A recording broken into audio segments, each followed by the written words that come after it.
మీకు ఈ డౌట్ వచ్చే ఉంటుంది, పంజాబ్లో సిక్కులు తలకి పాగా ఎందుకు కట్టుకుంటారని మీకు ఎప్పుడైనా డౌట్ వచ్చిందా? నాకు వచ్చింది, అందుకే దీని గురించి తెలుసుకున్నా. సిక్కులేమి ఏదో ఊరికనే కవర్ చేసుకోవడానికి, జుట్టును కాపాడుకోవడానికి అది కట్టుకోరు. దానికంటూ ఒక పద్ధతి, పర్పస్ ఉంది.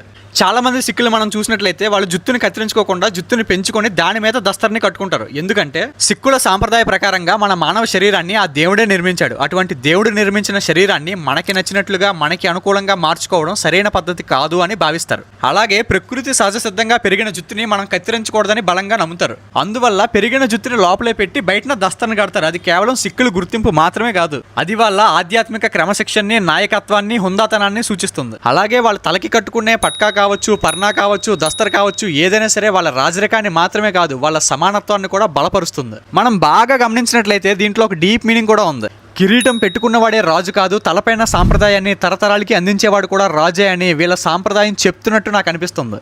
సత్ శ్రీ అకాల్.